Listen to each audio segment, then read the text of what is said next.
प्रातः स्मरणीय विश्व संतों के सम्राट सतगुरु कबीर देव जी के पावन चरण कमलों में त्रिवार बंदगी करते हुए मेरे मन मंदिर के आराध्य प्रातः स्मरणीय परम पूज्य गुरुदेव जी, अर्चनीय वंदनीय संत समाज, समस्त संत गुरुजनों के चरण कमलों में त्रिवार बंदगी करते हुए कबीर आश्रम देवरी चैनल से जुड़े हुए समस्त श्रोता बंधुओं को, माता बहनों को, नन्हे मुन्ने प्यारे प्यारे बच्चों को, आदरणीय बुजुर्ग दादा दादियों को, सभी को सुबह की हार्दिक शुभकामनाएं हैं। आज का दिन हम सभी के लिए सुखद एवं मंगलमय हो। आइए हम सभी लोग संत सम्राट सतगुरु कबीर साहब जी के पावन विचारों से दिन की शुरुआत करते हैं। आज सतगुरु कबीर साहब जी अपने पद में यह कहते हैं कि आशा और तृष्णा के कारण से संसार के सभी देहधारी दुखी हैं। संतों ने जो दुख दर्शाया है, दुख बताया है कि संसार में सुख नहीं है, वास्तव में संत किस दृष्टि से कहते हैं, संतों की दृष्टि को हमें समझने की आवश्यकता है। संत यह कहते हैं कि संसार में न सुख है न दुख है, लेकिन हमारे जीने का जो ढंग है, जीने का जो तरीका है, यदि वो सही हो जाता है तो इस संसार में हम सुखी हो जाते हैं, और यदि वही तरीका, वही ढंग हमारा गलत हो जाता है तो हम क्या हो जाते हैं? दुखी रहते हैं, दुखी हो जाते हैं। रोते रोते जन्म लेना और शिकायत करते हुए जीना और पश्चाताप करते हुए मर जाना, ये आम आदमी की कहानी है। लेकिन जो इस संसार में कुछ खास लोग भी होते हैं, वो प्रकृति के नियम को तो नहीं बदल पाते। रोते हुए जन्म लेना कोई बुरी बात नहीं है, लेकिन वो शिकायत करते हुए नहीं जीते और ना वो पश्चाताप करते हुए जाते हैं। इसलिए आज सतगुरु कबीर साहब जी के इस पद से हमें यही कला सीखनी है। साहब कहते हैं, जहां में जब तू आया था सभी हंसते, तू रोता था, बसर कर जिंदगी ऐसी सभी रोएं, तू हंसता जा। आज सतगुरु कबीर साहब जी के इन पावन विचारों से हमें अपने जीवन में वही कला सीखनी है कि इस संसार में हम हंसते हंसते जिएं और हंसते हंसते विदा हो जाएं। ये जिंदगी की बहुत बड़ी जीत है, और इस प्रकार से जीवन जीने के लिए हमें एक समर्थ सदगुरु से इस प्रकार की कला सीखनी होगी। किसी शायर ने बहुत अच्छा कहा है, यहाँ नेकी बदी दो रास्ते हैं, गौर से सुन लो, तुम्हें चलना है जिस मार्ग से अपना रास्ता चुन लो, मगर चलने से पहले सोच लो अंजाम क्या होगा। भला कीजे भला होगा और बुरा कीजे बुरा होगा। इसलिए हम सबको मुस्कुराने की कला सीखना है, हंसने की कला सीखना है, खिलखिलाकर मुस्कुराते हुए, हंसते हुए, गीत गुनगुनाते हुए इस जीवन को जीने की कला सीखना है। और ऐसी कला हमें संत गुरुजनों के सानिध्य से ही प्राप्त हो सकती है। उनके ज्ञान से ही हम ऐसा जीवन जीना सीख सकते हैं। जीवन तो मिला है लेकिन हमें जीना नहीं आया। नशा तो हर शय में है लेकिन हमें पीना नहीं आया। यह भी किसी शायर ने कहा है ना। इस संसार में हम जो दुख दुख दुख कह रहे हैं या महसूस कर रहे हैं, हर रिश्ते में, हर नाते में, हर संबंध में, हर वस्तु, हर प्राणी और पदार्थ में हम बंधन बना लेते हैं, मोह बना लेते हैं, आसक्ति बना लेते हैं, द्वेष बना लेते हैं। घृणा और नफरत के बीज जो हमारे मन में अंकुरित हो रहे हैं, पुष्पित पल्लवित हो रहे हैं, इनको हम कैसे प्रेम, त्याग, क्षमा, दया, करुणा आदि सद्गुणों में परिवर्तित कर सकें, इसके लिए हमें संत गुरु का सानिध्य, एक समर्थ सदगुरु का सबल सहारा पाने की अनिवार्यता है। इसके बिना हमारा काम नहीं हो सकता है। तो सदगुरु कबीर साहिब जी का एक बहुत सुंदर पद है कि तन धर सुखिया काहू न देखा। साहिब ने इस पद में कहा है, थोड़ा सा मैं इस पर चर्चा करूंगी। इसके बाद मैं जीवन जीने की कला पर चर्चा करूंगी, क्योंकि परिवार में बहुत कला है। आदमी त्रस्त है, अस्त पस्त जीवन जी रहा है, जिंदगी से बहुत त्रस्त है, बहुत अस्त व्यस्त जीवन जी रहा है, इसलिए त्रस्त है। लोग कहते हैं क्या करें, हम ग्रस्त हैं इसलिए हमारी लाइफ ऐसी है, लेकिन ऐसा नहीं है। ग्रस्त और विरक्त दोनों दुखी होते हैं और दोनों सुखी भी हो सकते हैं। जीवन जीने की कला साहिब ने बताया है इसमें। साहिब ने सबको देखा, सबका देख करके और उन्होंने अपना निर्णय सुनाया, जजमेंट सुनाया कि इस संसार में मैंने सबको देखा लेकिन किसी को सुखी नहीं देखा। तो कितने प्रकार से दुखी हैं सभी लोग, इसकी चर्चा करूं और फिर हमें घबराना नहीं है, हतोत्साहित नहीं होना है इस पद को सुन के कि भाई संसार में कोई सुखी ही नहीं।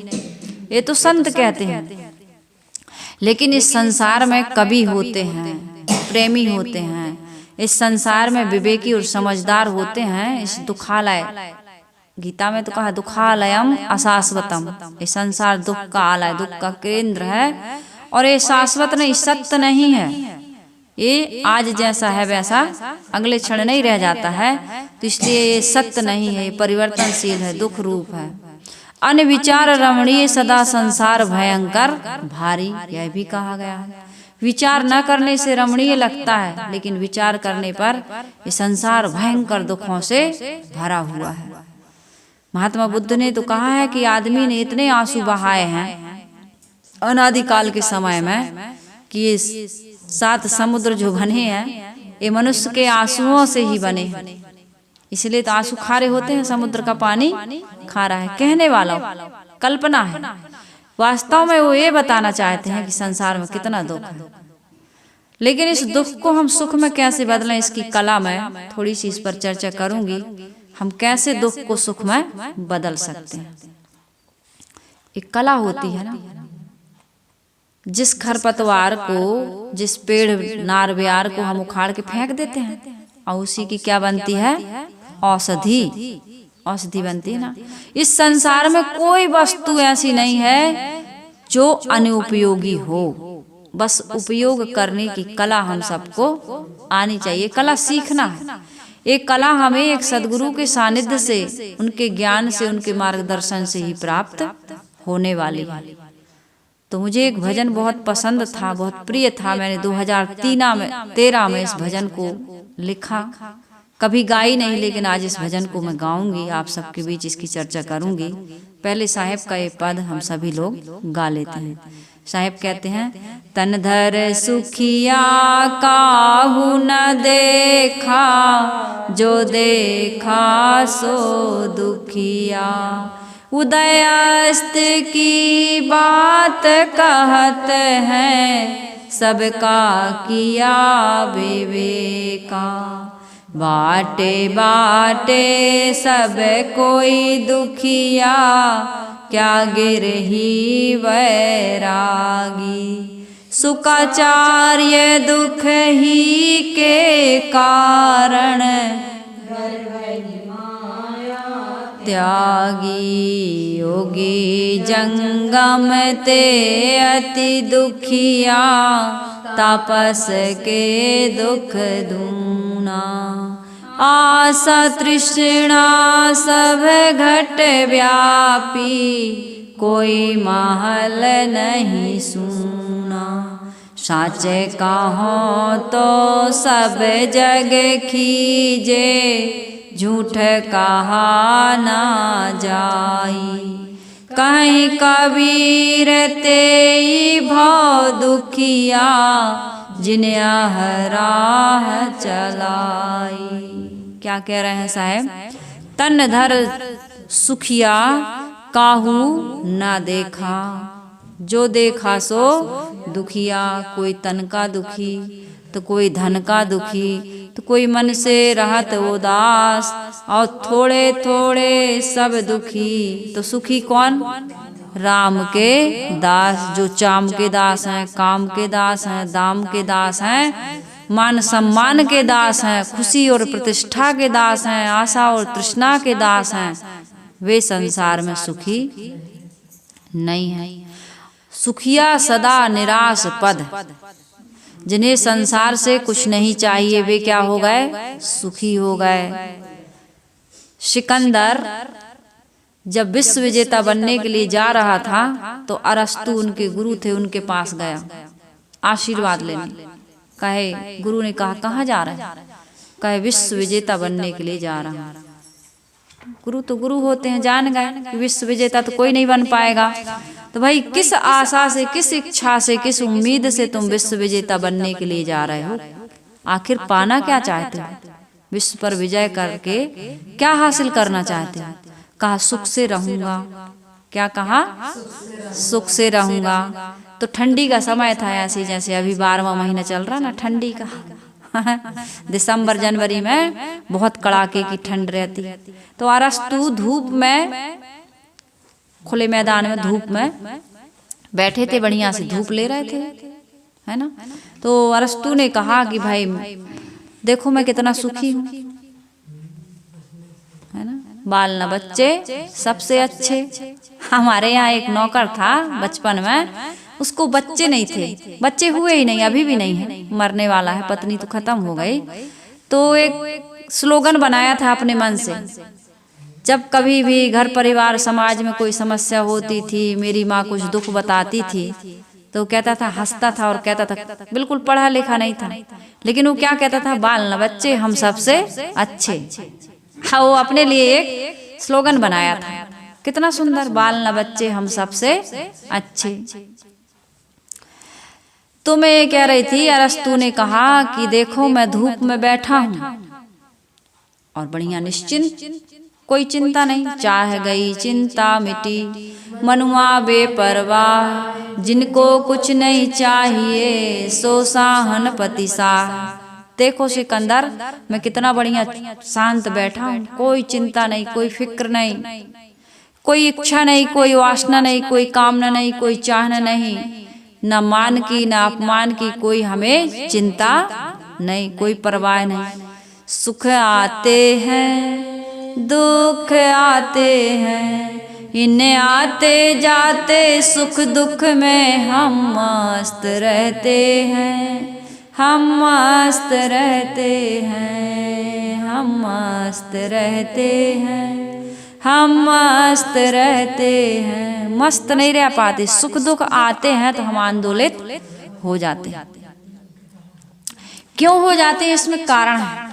मैंने एक शेर बनाया है आज कि तुम्हारा या हमारा क्या बिगड़ जाता यदि हम थोड़ा सह लेते, इच्छा को सह लेते, कामनाओं को सह लेते, वासना के वेग को सह लेते। सहना तो पड़ेगा, जो सहता है वही सुखी रहता है।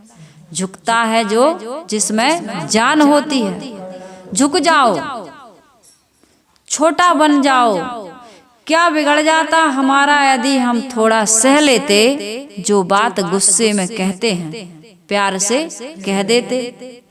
हमें प्यार से कहना नहीं आया, हमें सहना नहीं आया और गुस्सा आ गई। अब गुस्सा में हमने उल्टा पुल्टा कहा, लड़ाई बढ़ गई, बहू चली गई मायके, पति ने दे दिया तलाक, बच्चे घर छोड़कर अलग हो गए। अब फूंको चूल्हा, अब बाल बच्चों की चिंता, बना के कौन देगा, और दिया भी तो बिना मन के। कहीं मिर्ची ज्यादा तो कहीं नमक ज्यादा, तो मेरे बीपी शुगर हाई हो, चाहे कुछ भी हो, हमें क्या लेना देना, क्योंकि हमने उसको जो बात प्यार से कहनी थी वो हमने कैसे कह दी, गुस्सा में। महादेव की मूर्ति की आप लोग कहानी सुने हैं, साहिब जी बता रहे थे उस दिन कि मंदिर में महादेव की मूर्ति की स्थापना के लिए एक मूर्तिकार के पास एक सेठ जी गए, हमें महादेव की मूर्ति चाहिए। शिल्पकार ने कहा कोई बात नहीं, तैयार कर देंगे। पत्थर उठाया शिल्पकार ने और छेनी और हथौड़ी से उस पर वार तो करेगा। अनावश्यक अंगों को निकालना है तो छेनी और हथौड़ी से उसको कुरेदना पड़ेगा, है ना। तो इस प्रकार से वो छेनी और हथौड़ी से उसको अनावश्यक जो अंग है उसको निकाल रहा था। तो पत्थर से आवाज आती, आहा बहुत दर्द हो रहा, बहुत दर्द हो रहा। शिल्पकार ने समझाया, भाई अभी सह लोगे तो बढ़िया महादेव बन जाओगे, तुम्हें भगवान के नाम से लोग पूजेंगे। भगवान कैसे बनता है? समर में घाव खाता है उसी का मान होता है, छिपा उस वेदना में अमर बलिदान होता है। जब कैसा है? समर में घाव खाता है उसी का मान होता है, छिपा उस वेदना में अमर बलिदान होता है। जब तक न खाए छेनी और हथौड़ों की मार, तब तक पत्थर भी भगवान नहीं होता है। जीवन का इम्तिहान आसान नहीं होता। सृजन में जो चोट खाता है छेनी और हथौड़ी की, वही पाषाण मंदिर में कहीं भगवान होता है।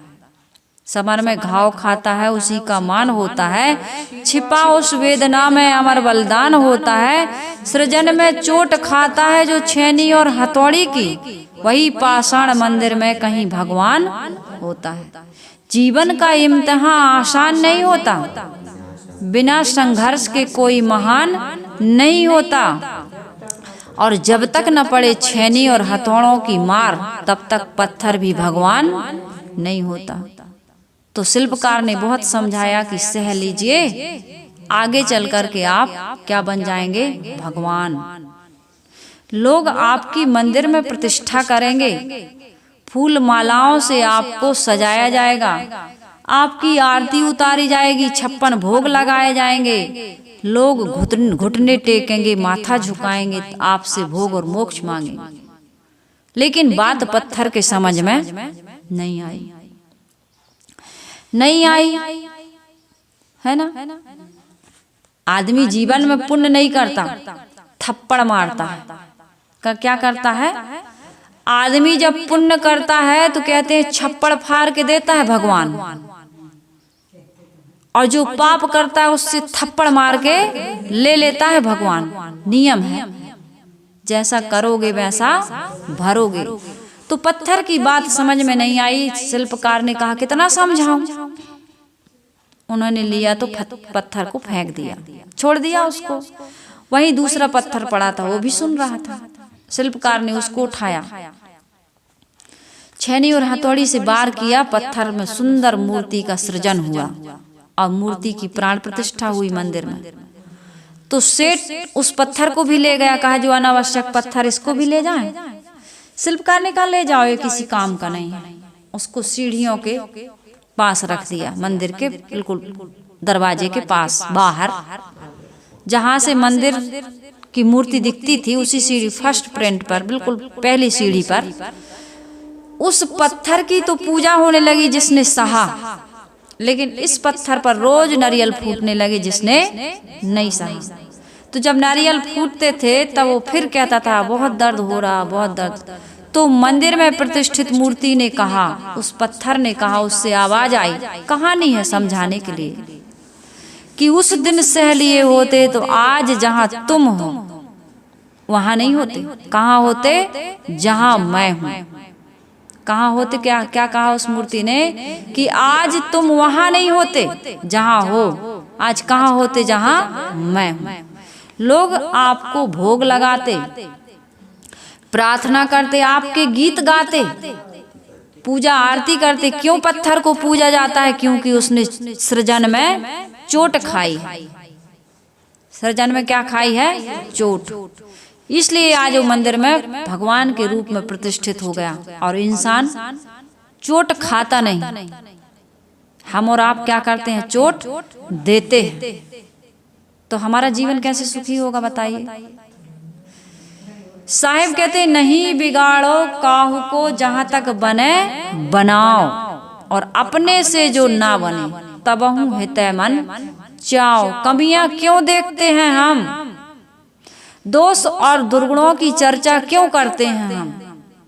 अपने जीवन को बर्बाद करने के लिए कि आबाद करने के लिए? कभी विचार किया हमने?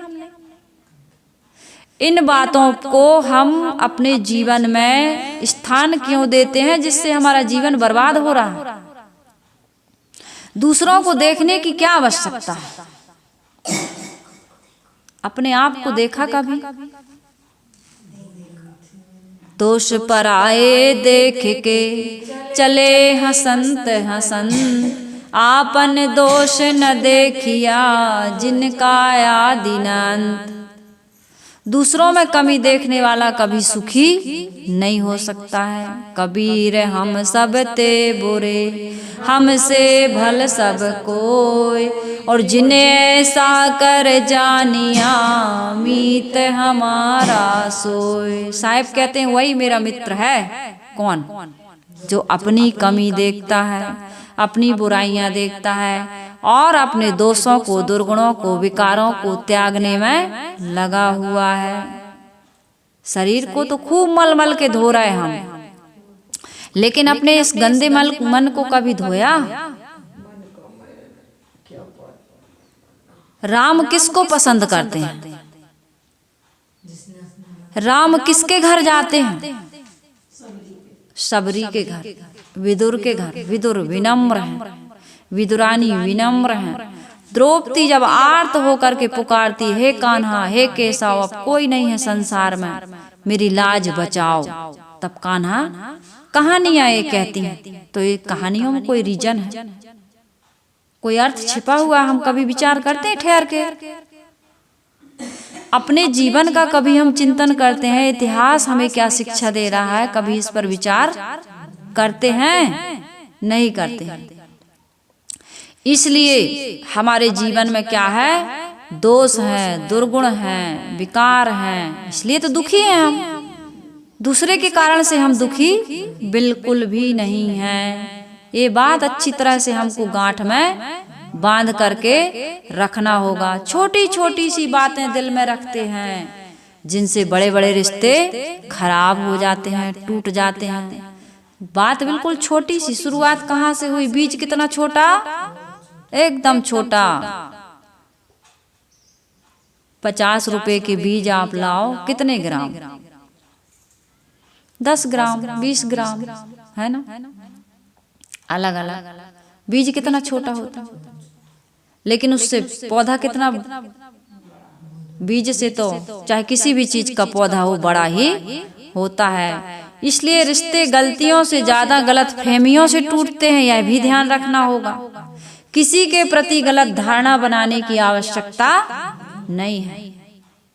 हमेशा गलती जिंदगी का कहते हैं एक पन्ना है। किसी से गलती हो जाए, गलती जिंदगी का एक पन्ना है, परंतु रिश्ते पूरी किताब हैं। बिना रिश्तों के हमारा जीवन चलता नहीं है। चलता है, सभी लोग रिश्ते बना करके रह रहे हैं। पति पत्नी का रिश्ता, भाई बहन का रिश्ता, देवरानी जिठानी का रिश्ता, सास बहू का रिश्ता,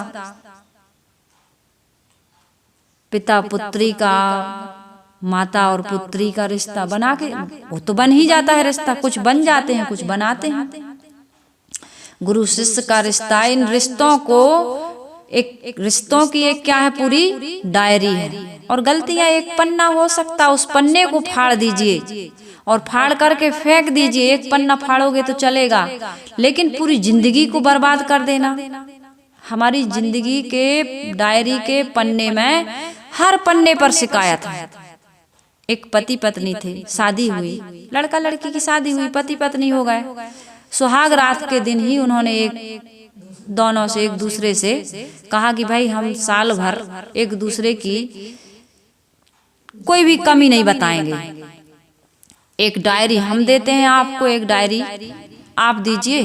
ये 2 डायरियां हैं, अपने अपने पास दोनों डायरी को रखते हैं। इसमें कुछ आ गई कमी समझ में दिखाई दे गई, वैसे तो प्रयास करेंगे, कमी नहीं देखेंगे, अपनी अपनी देखेंगे।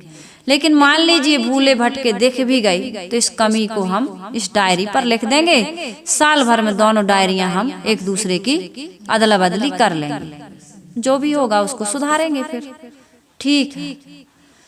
तो 1 साल जैसे ही हुआ, शादी की सालगिरह के दिन लोग मनाते हैं सालगिरह, तो उसने क्या किया, डायरी बदली तो पत्नी की डायरी तो पूरी शिकायतों से भरी थी।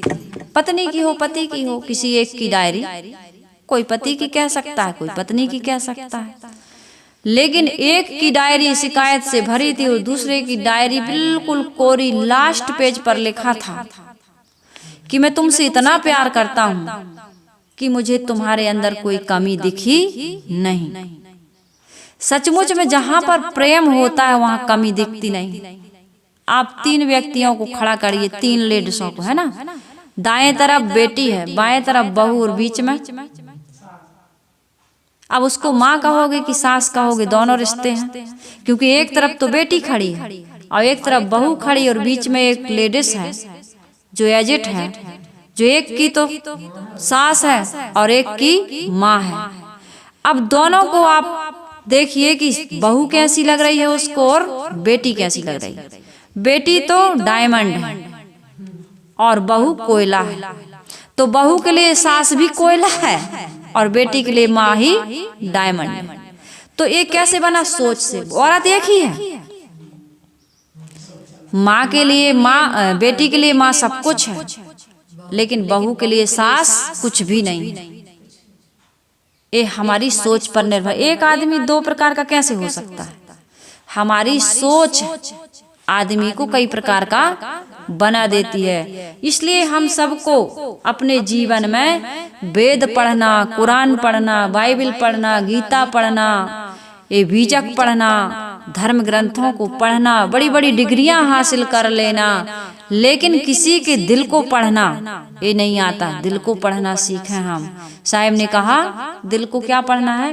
पोथी पढ़ी पढ़ी जग मुआ, पंडित भया न कोय, 2.5 अक्षर प्रेम का, पढ़े सो पंडित होय। ये 2.5 अक्षर को जो पढ़ लेगा, प्रेम को जो पढ़ लेगा जीवन में, उसके जीवन में शिकायत नहीं रहेगी, कमियां नहीं देखेगा वो। तो सदगुरु कबीर साहब जी इस पद में बड़ा सरल पद है कि मैंने जितने भी शरीरधारियों को देखा दुखी देखा। इस पर से मैंने ये चर्चा की, संसार में सबको मैंने दुखी देखा। मैं सारे संसार की बात कहता हूँ, मैंने सबका विवेक कर लिया, क्या गृहस्थ और क्या विरक्त। अपने अपने क्षेत्र में सब दुखी, बाटे बाटे सब कोई दुखी है, अपने अपने क्षेत्र में सब दुखी है। संसार के दुख को देख करके सुखदेव मुनि ने तो गर्भ से ही माया का त्याग कर दिया और वैराग्यवान बन गए। योगी और शिवाचार्य तो अति दुखी हैं, तपस्वियों का दुख तो दूना है। इन सब का दुख साहेब ने बीजक में बड़े विस्तार से बताया है। संसार के दुखों से दुखी हो करके ये क्या बन गए? साधु बन गए, है ना। सबके अपनी अपनी राम कहानी, लेकिन राम के जीवन की राम कहानी और कृष्ण के जीवन की भी दुख भरी कहानी। महाराज कृष्ण के जीवन में बड़ी उथल पुथल रही। जन्म हुआ कारागृह में, पूतना को मारा, अकासुर बकासुर को मारा, कंस मामा को मारा, जरासंध से युद्ध हुआ, कितना युद्ध किए। युद्ध करते करते करते परिवार के लोगों का ऐसा स्वभाव बन गया कि आपस में कट के मर गए वो। कृष्ण का जीवन भी बड़ा कलह से पूर्ण है। यादवों का घोर पतन, सबका शराबी होकर आपस में कट के मर जाना, बलराम का समुद्र में प्रवेश कर तथा वन में व्याध के बाण से श्री कृष्ण का प्राणांत हो जाना। सदगुरु कबीर साहब जी कहते हैं कि तनधारी किसी को भी मैंने सुखी नहीं देखा। सबका विवेक करने के बाद मैं यह बात कहता हूँ, उदय अस्त की बात कहता हूँ, पूरे संसार की बात कहता हूँ कि संसार में मुझे कोई सुखी मिला नहीं, कोई सुखी नहीं है। और हम सब अपने अपने दुख से रो रहे हैं। इस अशाश्वतम दुखालयम संसार से हम सुख की आशा कर रहे हैं, यही तो हमारी नादानी है। यहाँ सुख कहाँ है? जिस सुख को पाने के लिए हम बड़े ललायत हैं। सुख मिलेगा, अरे बहू से सुख नहीं मिला, अरे बेटा से सुख नहीं मिला, अरे पति से सुख नहीं मिला, अरे पत्नी से सुख नहीं। काहे के लिए भीख मांग रहे हो? भिखारी बने हो। भिखारी बनने के लिए कौन कहा तुमको? बताओ। मेरे जीवन की घटना बताऊं मैं। जब मैं आश्रम गई, साधना क्षेत्र में, आश्रम भी जाते हैं हम लोग, घर में साधना नहीं होती। आश्रम गई तो आश्रम में बड़ी अपेक्षाएं थी मुझे भी। आश्रम के नियम ऐसे होने चाहिए, आश्रम वाले ऐसे होने चाहिए, हमारे जिनके संरक्षण में हम रहते हैं उनको ऐसा होना चाहिए, वैसा होना चाहिए। बच्चों के अंदर में बड़ी आकांक्षाएं होती, आशाएं होती, अपेक्षाएं होती। माता पिता को ऐसा होना चाहिए, पति को ऐसा होना चाहिए, पत्नी को। होता है कि नहीं होता है? सबके मन में होता है ऐसा होना चाहिए, लेकिन ऐसा होता नहीं है। तो क्या करें? शिकायत करें, लड़ें, झगड़ें? क्या करें? कुछ मिलेगा? लड़ने से, झगड़ने से, शिकायत करने से, सामने वाले को भला बुरा कहने से, या उसके सामने रोने या गिड़गिड़ाने से कुछ मिला? किसको किसको मिला बताओ? कितना भी हमने प्रयास किया, लेकिन क्या मिला? क्या मिल सकता है? नहीं मिल सकता। तो मुझे उसी समय मैंने संकल्प किया कि मांगूंगी नहीं। अब भिखारी नहीं बनूंगी। मांगने से जब मिलता ही नहीं तो मांगे क्यों? अपनी सारी शक्ति को, सारी ऊर्जा को, सारे समय को किस में लगाएंगे हम? बताओ, किस में लगाना चाहिए? किस में लगाना चाहिए? जो हम पाना चाहते हैं औरों से, उसको दूसरों को देने में लगाएं। अपनी शक्ति को, अपने सामर्थ्य को, अपने समय को। ये बात मुझे उसी समय अपने दिमाग में आ गई थी कि अब मांगूंगी, अब भिखारी नहीं बनूंगी, अब दाता बनूंगी, देने का प्रयास करूंगी। इस प्रकार से कोई व्यक्ति यदि सोचे तो प्रकृति में वो शक्ति है कि आप जो चाहते हो आपको, हमको, सबको मिलता है। यूनिवर्सल लॉ, ये प्रकृति का नियम है, ये प्रकृति का सिद्धांत है। जो चाहते हो वही मिलता है। मांगना चाहते हो तो मांगते रह जाओगे, और देना चाहते हो तो आपको ऐसा बना देगी प्रकृति, आपको ऐसा परिश्रम करना पड़ेगा कि आप जो चाहते हो औरों को देने के लायक बन जाओ। ये ऐसा ही कुछ भी आकाश में फूल नहीं खिलते हैं, हमको आपको प्रयास करना पड़ता है। नहीं गिरते हैं, ख्वाहिशों से नहीं गिरते हैं फूल दामन में। बहुत पहले मैंने इलाहाबाद में बोला था, इलाहाबाद के मंच से। नहीं, ख्वाहिशों से नहीं गिरते हैं फूल दामन में, कर्म की शाख को हिलाना होगा। कुछ नहीं होता है कोसने से अंधेरों को, अपने हिस्से का एक दीप जलाना। हम सब अपने जीवन में एक दीप जलाएं। आशा का, उम्मीद का, परिश्रम का, साहस का, बल का, पौरस का। भिखारी क्यों बनते हैं हम? भिखारी बनने की आवश्यकता नहीं। भिखारी बनने से, रोने से, गिड़गिड़ाने से, मांगने से कभी किसी को मिला नहीं, और ना मिलेगा, कभी भी नहीं मिलेगा। इसलिए साहेब जी कह रहे हैं कि संसार में अपने अपने ढंग से सभी लोग जी रहे हैं। गृहस्थी में ग्रस्त लोग दुखी हैं, और विरक्ति में, वैराग्य मार्ग में वेश संप्रदाय अपने ढंग से ये भी उलझे हुए हैं। शुद्ध वैराग्य तो सर्वोच्च दशा है, मन में उसके आ जाने पर कोई दुख रहता नहीं। परंतु वैरागी, त्यागी, सन्यासी नाम से फैला हुआ संप्रदाय, जहाँ हजारों लाखों का झुंड हो गया है, जिनमें अधिकतम केवल त्याग वैराग की औपचारिकता में उलझ करके रह गए हैं, ऐसे लोग दुखी हैं। साहिब कह रहे हैं इनकी गट मठ के लिए, महंती के लिए, शाखा के लिए, मूल शाखा हमारी तो तुम्हारी मूल शाखा नहीं है, तुम्हारी डारी पात है ना। मूल शाखा कौन है? किसकी चौकी ऊंची तो किसकी चौकी नीची, तो किसकी थाली पहले आई तो किसकी बाद में आई, तो किसको माला पहले पहनाई और किसको बाद में पहनाई, किसको गुलाब की पहनाई तो किसको गेंदा को पहनाई, तो किसको चांदनी की पहनाई। बड़ी समस्या है। हाँ, ये होता है, खूब होता है। इस बात को लेकर के आदमी राग द्वेष में, अब गाड़ी में बैठ गए फरारी में, तो सामने कौन बैठा और पीछे कौन बैठा, और सबसे पीछे वाली सीट में कौन बैठा। गाड़ी में तो बैठे हैं, लेकिन सीट कौन सी मिली, यही समस्या है कि नहीं? बहुत समस्या है। एक की प्रशंसा हो गई तो दूसरे का मुंह फूल गया। ग्रस्त अपने ढंग से दुखी, भेषधारी अपने ढंग से दुखी। इसलिए महर्षि वेदव्यास के पुत्र सुखदेव मुनि माता के गर्भ में ही 12 वर्ष तक रह गए। कथा है, कहानी। 12 वर्ष के बाद बच्चा क्या होता है, 12 वर्ष तक कोई गर्भ में नहीं रह सकता। ये अतिशयोक्ति है। कहने का मतलब बचपन से ही वो वैरागी हो गए थे। तो उनको कुछ शुद्ध संस्कारी जीव होते हैं। इस प्रकार से सुखदेव मुनि आनंद विहार थोड़ी करते रहे होंगे गर्भ में। गर्भ कोई अच्छी चीज, बच्चा तो सोचता है भगवान जल्दी निकालो, है ना। श्रीमद् भागवत में यह कथा आती है, जिनका भी यज्ञोपवीत भी नहीं हुआ था, वे सुखदेव मुनि संन्यास ले लिए। संसार के दुख को देख करके वो भाग गए। गर्भ ही माया त्यागी, चाहे किसी ग्रस्त के हृदय में या चाहे किसी साधु वेशधारी के हृदय में जब वैराग अर्थात अनासक्ति जितनी अधिक मात्रा में प्रकट हो जाती है, वो उतनी मात्रा में सुखी हो जाता है, मुक्त जीवन जीता है। जिसके हृदय में पूर्ण वैराग, वो पूर्ण सुखी। गुरुदेव जी ने, मैं आश्रम में थी, कहा माँ की याद आती है? तो मैंने कहा कहूँ कि नहीं आती, तो ये अपनी डींग हाँकना हो गया। और कहूँ कि आती है तो गुरुदेव जी कहेंगे कि फिर याद आती है तो क्यों आ गई? तो मैंने कहा गुरुदेव जी कभी कभी आती है। थोड़ी देर चुप रही, फिर मैंने जल्दी से जवाब दिया, गुरुदेव जी कभी कभी आ जाती है। कहे हाँ, विरह की ओदी लाकड़ी सपचे और धुधवाए, और दुख से तभी बाची हो जब सकलो जर जाए।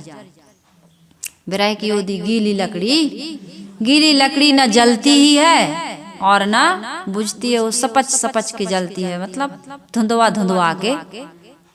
गीली लकड़ी अच्छे से जलती नहीं है। इसी प्रकार से भाई साधु होना चाहिए, पक्का हुए के खेल, और कच्ची सरसों पेर के खली भयाना तेल। ना तो तुम घर ही के रहे ना घाट के। धोबी का कुत्ता, घर का ना घाट का। कहते हैं एक धोबी था, उसके पास एक कुत्ता था। वो घर से खाना लेके चला धोबी, तो कुत्ता घर में बैठा था। अब उसने यहाँ रोटी बनने में देर हो गई देने में धोबिन को। उसने सोचा हमारा मालिक तो ले गया, चलो घाट पे चलते हैं। अब जब तक घाट पे पहुंचा तो वहाँ धोबी खा चुका था। उसने कहा कुत्ता साथ में नहीं आया है तो घर में खाएगा, पत्नी देगी। अब वो घर से भी गया और घाट से भी गया। इसलिए कहानी कही जाती है कि धोबी का कुत्ता घर का ना घाट का। तो इस प्रकार से भाई जीवन में हमें गीली लकड़ी नहीं बनना, धोबी का कुत्ता नहीं बनना। क्या करना है? अब तो जरे बरे बने आवे, है ना। लीनो हाथ सिंधुआरा। सती जो होती है वो जब अपने पति के साथ जलने जाती है तो मन में ये विचार नहीं करती कि आग की लपटों से मेरा क्या हाल होगा। वो जलती हुई चिता में कूद जाती है। जब इस संसार में हम आ ही गए, नाते रिश्ते बन ही गए, तो बढ़िया से निभाएं। ये मेरे कहने का मतलब।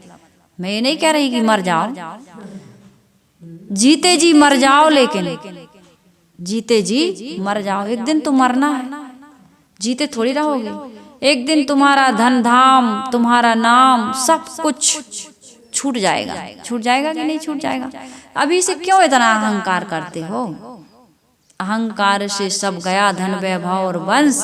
ना मानो तो देख लो भाई रावण, दुर्योधन, कंस, ये बड़े अहंकारी थे। क्या दुर्दशा हुई। और हम भी अहंकार ही के बिल्कुल पुत्र बने हुए हैं, है ना। अहंकार हमारा बाप बना हुआ। अहंकार को हम त्यागना नहीं चाहते। मैंने शुरू में ही कहा ना, हमारा क्या बिगड़ जाता अगर हम थोड़ा सा सह लेते। जो बात हम गुस्से में कहते हैं प्यार से कह देते। प्यार से इसी में तो लड़ाई होती है। सबसे ज्यादा लड़ाई का कारण क्या है? ये जुबान। जीभ जो रहती मुख के अंदर, फिर भी बड़ी मकार। दांतों का फाटक लगवाया, दीनी बादर फार। जीभ मेरी जुलुम गुजारे, सैकड़ों घर बिगाड़े। जीभ मेरी जुलुम गुजारे, सैकड़ों घर बिगाड़े। कैसी कैसी जीभ चली। मंथरा की जीभ चल गई, द्रौपदी की जीभ चल गई, कैकई की जीभ चल गई, दुर्योधन की जीभ चल गई, कर्ण की भी जीभ चल गई। कर्ण ने कितना पश्चाताप किया। एक भूल हुई जीवन में कर्ण से कि 5-5 पतियों वाली पत्नी को तो वेश्या कहते हैं। बिठा दो इसको जांग पर, इसकी कोई इज्जत नहीं है, करो इसको नंगा और बिठा दो जांग पर। यही तो कह दिया था कर्ण ने। कितना पश्चाताप हुआ बाद में उसको, कितना रोया है। लेकिन कहते हैं तीर कमान से और बात जुबान से निकल जाए तो लौटाई नहीं जाती। इसलिए खूब विचार करके साधु भया तो क्या भया, बोले ना ही विचार और हते पर आई आत्मा जीभ बांध तलवार। ऐसी ऐसी बातें हम ऐसे ऐसे शब्द बोल जाते हैं कि आदमी जहर खा लेता है, जहर, भोजन नहीं करता, जहर खा लेता, आत्महत्या कर लेता है। कहता है दुश्मन का मुंह देखूंगा लेकिन तेरा मरा मुंह नहीं देखूंगा। मरा मुंह भी नहीं देखूंगा, बताओ, जीते जीते देखना मुश्किल, मरा मुंह नहीं देखूंगा। इसलिए क्या करना है, अपने मन इंद्रियों को सुबस करना है, केवल जुबान को ही नहीं। एक जुबान को बस में कर ले तो जीवन सुखी हो सकता है। साहब कह रहे हैं योगी जंगम ते अति दुखिया, तापस के दुख दूना। ये तपस्वियों का दुख दूना क्यों हो गया? क्योंकि रिद्धि सिद्धि के प्रलोभन में ये भटकते हैं, वेश के बल पर जनता से प्रतिष्ठा पाने के लिए भूखे रहते हैं। जंगमों एवं शिवाचारी आदि अनेक वेश भगवानों की इन जैसी अपने अपने ढंग से दशा रहती है। तपस्वी जन तो आवश्यकता से अधिक शरीर को संताप देने लगते हैं। घोर उपवास, ठंडी में जल शयन, गर्मी में अग्नि तापना, है ना, वर्षा में खुले आकाश में निवास, केश लुंचन, अनेक प्रकार के नाना कष्ट उठाते हैं। इसलिए साहब कहते हैं इनका दुख तापस का दुख दूना। बाल उखाड़ दे, हमारा कोई एक बाल उखाड़ दे, कहते एक थप्पड़ मार देंगे, बाल कैसे उखाड़ दिया तूने कहते हैं का बाल उखाड़ लोगे हमारा, बड़े अहंकार से। अब वो खुद ही बाल उखाड़ते हैं पूरे, केस लुंचन करते हैं। साहब कहते हैं कितना कष्ट दे रहे हो। साहब ने तो कहा है आंख ना मूंदूं, कान न रूंधूं, काया कष्ट ना धारो, और खुले नैन हंस हंस पहचानो, सुंदर रूप निहारो। सब में वही भगवान बैठा है, उसे पाने के लिए क्या केस लुंचन करते हो, क्या मुंडन करते हो? कुछ भी करने से तुम्हें भगवान मिलने वाले नहीं हैं। अरे जटा के रखाए से कौन नर तर गए, मोर ना तरे जिनके लंबे लंबे पर हैं। और मुड़ के मुड़ाए से कौन नर तर गए, भेड़ ना तरे जो मुड़ाए सरासर हैं। भेड़ों का तो मुंड नहीं होता रहता है यदि ऐसा होता और गंगा में नहाने से कौन नर तर गए, मछली न तरे।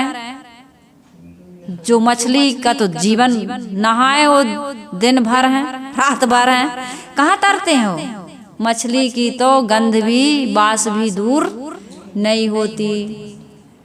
कबीर साहिब जी का बहुत सुंदर भजन, कड़वी तू मिड़ी रे, तू तो सब तीरथ कर आई, गंगा नहाई यमुना नहाई, गई नहीं कड़वाई। कड़वी तू मिड़ी, तू तो सब तीरथ कर आई। कड़वापन जाए हमारे मन का, तब तो पूजा करना सार्थक है, जल चढ़ाना सार्थक है, ये सत्संग सुनना सार्थक है। इसलिए भाई साहिब कहते हैं आशा तृष्णा सब घट व्यापी, कोई महल नहीं सूना। किसी को पुत्र की ऐष्णा, किसी को वित्त की ऐष्णा, और किसी को लोक की ऐष्णा। मान प्रसिद्धि प्रतिष्ठा धन चमड़ी चली जाए लेकिन दमड़ी न जाए। यदि झाड़ू बछड़ा ने खा ली या घाम में पड़ी है तो आत्रे नाश के मिटे हो, तुम्हारे सत्य ही नाश हो जाए। वह झाड़ू पड़ी घाम में, झाड़ू की नाश होते नहीं देख सकते, लेकिन बाल बच्चों की सत्यानाश, संबंधों की सत्यानाश, प्रेम की सत्यानाश, आपस में संबंधों की सत्यानाश हो गई कि नहीं हो गई? केवल एक वाणी से झाड़ू तो फेरा जाती, लेकिन वो प्रेम हमेशा के लिए टूट गया। रही मन धागा प्रेम का, मत तोड़ो चटकाए, तोड़े से फिर ना जुड़े, और जुड़े तो गांठ भर जाए। हाँ, उस दिन तुमने ऐसा कहा था। अरे आज अजय मीठो मीठो बोल रही, उस दिन ऐसी बात कही थी, न कछु इतनी सी बात पे ऐसा ऐसी बात कह रही थी, याद है? गांठ बन गई नहीं? बन गई कि नहीं बन गई? चाहे कितना भी प्यार दो आज, लेकिन वो गांठ अब बन गई सो बन गई। इसलिए भाई इंद्रियों के भोग, प्राणी पदार्थ, मान प्रतिष्ठा, पूज्यता, सत्कार आदि पाने की जो आशा है, तृष्णा है, ये दुखदाई है। आशा ही परमम दुखम, नैराश्यम परमम सुखम, यथा संचित कांता सा सुख सुस्वाप पिंगला। पिंगला वेश्या कहती है कि आशा ही संसार का सबसे बड़ा दुख है। इसलिए आशा का, इच्छा का त्याग कर दो। क्या पाना चाहते हो? शांति से बड़ा धन है? प्रेम से बड़ा धन है? आपस में मधुर संबंध से बड़ा कोई धन हो सकता है? नहीं हो सकता। सब कुछ है लेकिन पड़े हो अकेले। कहते हैं साहेब ये घर काटने को दौड़ता है। जब कोई है ही नहीं तो काटने को दौड़ेगा?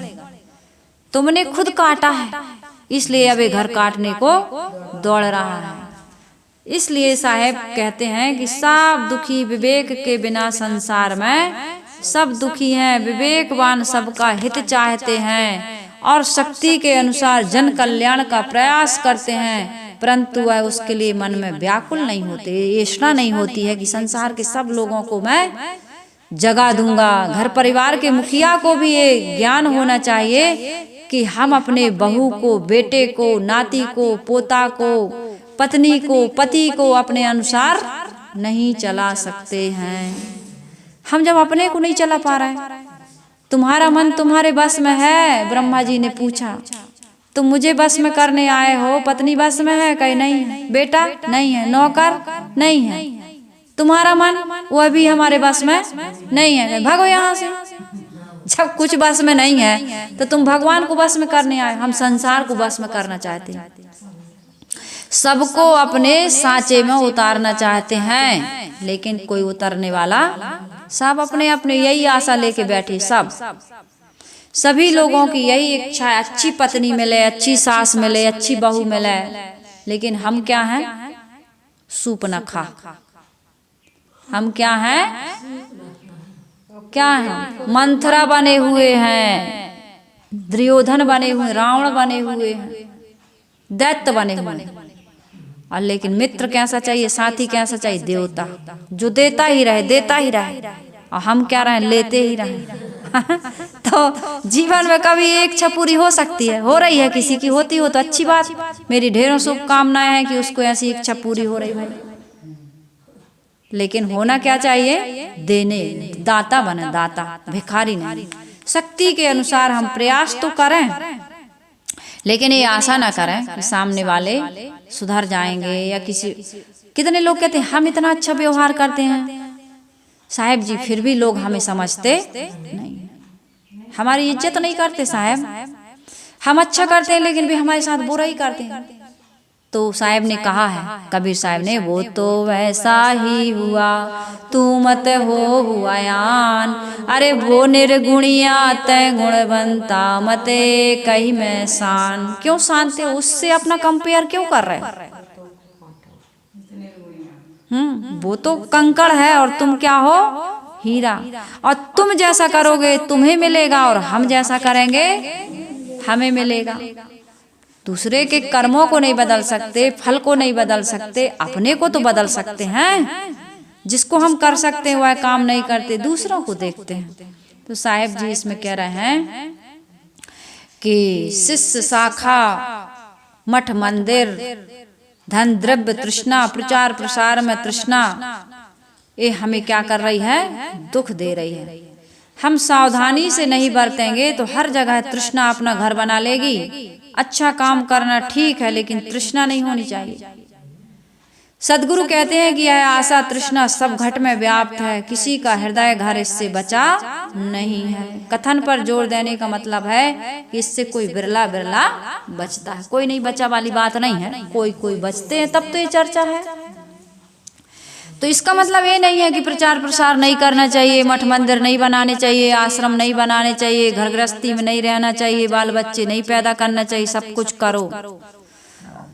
जिसको आश्रम में रहना है आश्रम में रहो, जिसको विवाह करवाना है विवाह करवाओ, जिसको नहीं करवाना है मत करवाओ। इससे सुख दुख से कोई मतलब नहीं है। जीवन कैसा जीते हैं हम, भक्ति मार्ग में आकर के भी वही जीवन जीना है, गृहस्थी मार्ग में रहकर भी वही जीवन जीना है। सुख कहीं आश्रम में नहीं रखा, पोटली बन के टंगा है या गोदरेज में भरा है या तिजोरियों में कैद है, जाओ वहां से निकाल के ले आओ। सुख ढूंढ रहे तुम वन में, गिरी गौहर के कंदर में। साहिब कहते पर नहीं पता तू पाया हुआ है तेरे अंदर में। हमारे अंदर में है सुख। इसलिए साहिब जी कहते हैं कि भाई परिवर्तन तो संसार का नियम है। ग्रस्त दुखी हैं, व्रक्त दुखी हैं, वे सब क्यों दुखी हैं? क्योंकि बाहर से कुछ पाने की आशा तृष्णा में पड़े हुए हैं। तो संसार से बाहर से कुछ पाओ मत, न भौतिक सुख चाहिए न परमात्मा ही चाहिए। जो चाहिए वो मिला है पर्याप्त मात्रा में, हमको अब बाहर से कुछ भी पाना नहीं है। आशा तृष्णा का त्याग कर दें और अपनी मन इंद्रियों को संयमित कर लें। मनुष्यों को देवी देवता समझें, ऐसा पवित्र कार्य करें जो सब पूजा बन जाए, तभी हमारा जीवन सुखी हो सकता है। मैंने आपसे वादा किया था एक भजन का, ये भजन बहुत जरूरी है आज के इस प्रसंग में रखना। मुझे ये भजन बड़ा दिल से प्रिय था, इसलिए मैंने इसको लिखा था, गाई नहीं कभी, आज आप लोगों के बीच गा रही हूँ।